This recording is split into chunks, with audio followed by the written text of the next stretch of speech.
This is my pergola project so far. You see I have the structure up, and now I've been working on the stonework. What I did was put some boulders and randomly place them around so it looks more like a natural setting. And then it comes time for the surface of the pergola itself, the patio. You could use blocks or pavers. I decided to use natural stone. It's sedentary rock, similar thickness, large enough that once it's in place it won't move. If you plan on doing this, what you're going to want to do is lay down about 2 inches of gravel or so. No, I'm sorry. Make that about 8 inches of gravel or so, about this kind of consistency. Pack it with the packer, and then I put down some landscape material, like so. Laid it down, and then put 2 inches of fine sand.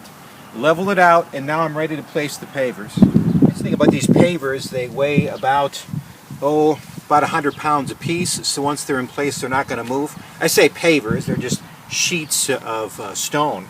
Put them in place, use a level, make sure that they are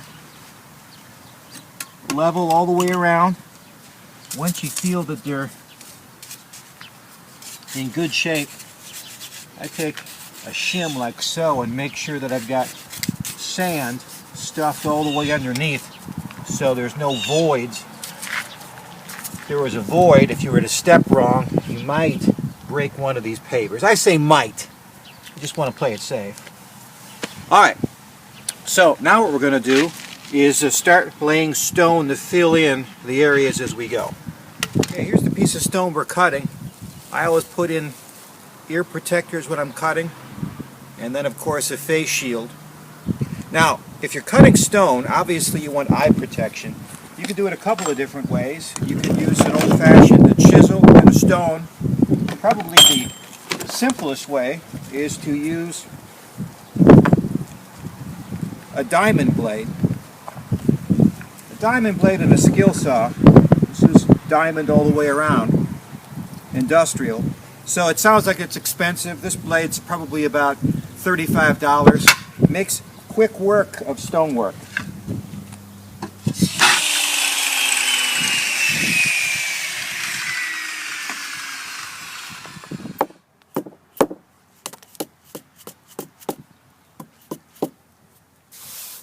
Alright, that's good. And good morning.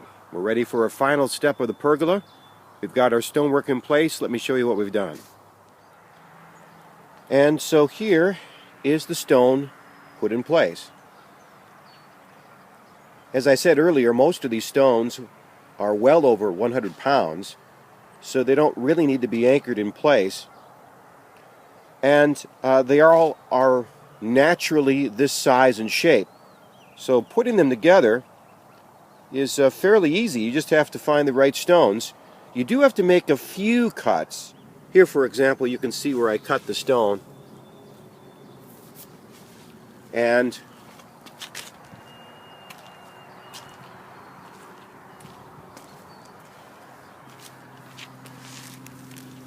here's another example of cutting a small stone to fit.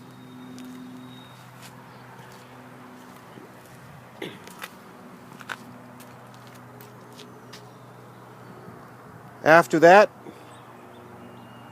it's just a matter of piecing the stones and trying to get your voids to be less than 1.5 inches. You could leave the stone this way, and then you would have probably some moss or some grass eventually grow up through the cracks. I've decided to go to another step, which is to put some polymeric sand in the voids, which is sort of like exterior grout, and that will make the surface much more like a solid surface, lock the stones together, and then also keep out any sort of weeds for a number of years. Okay, now we're ready to put in the sand. This is polymeric sand, and it is, like I said, sort of a exterior form of grout. It's very hard on the skin, so I put on these gloves. First thing you do is clear out the leaves and debris that collect between the cracks, and then pour in the sand.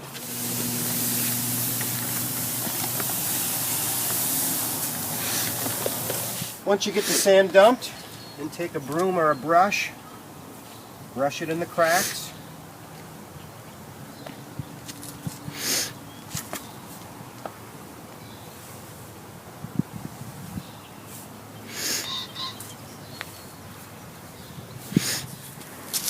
Once you've dusted over the area with the first layer of polymeric sand, then I'm going to tamp it in place. You could use a vibratory packer, but that I think would work better for paving stones. With this sort of stone here, I think it's going to work better just to use a tamping stick like so. And the job is to pack that sand in, all the voids. The tighter the sand packs, the quicker it will dry and the tougher it will be. This particular sand is good for voids between 1/2 inch and 4 inches, so it's perfect for this sort of work. Now you sweep away the excess sand, and to make sure it doesn't cause any hazing when you wet it down, rinse a leaf blower and remove every particle so you have a finished product that doesn't have a dull haze to it. Okay, so now after we have it all swept loose and blown off, now we're ready to seal. And we do that with a hose set on a spray attachment.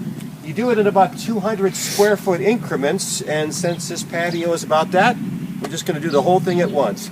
30 seconds to wet it down, wait 30 seconds, 30 seconds more water.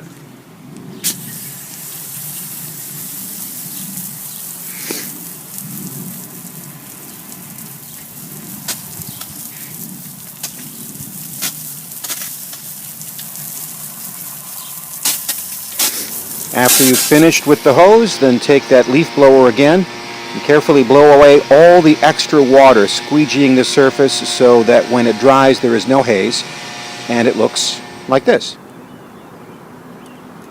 Beautiful. Whole project took just under 2 years and just under $2,200, but I really like it. Thanks for joining me.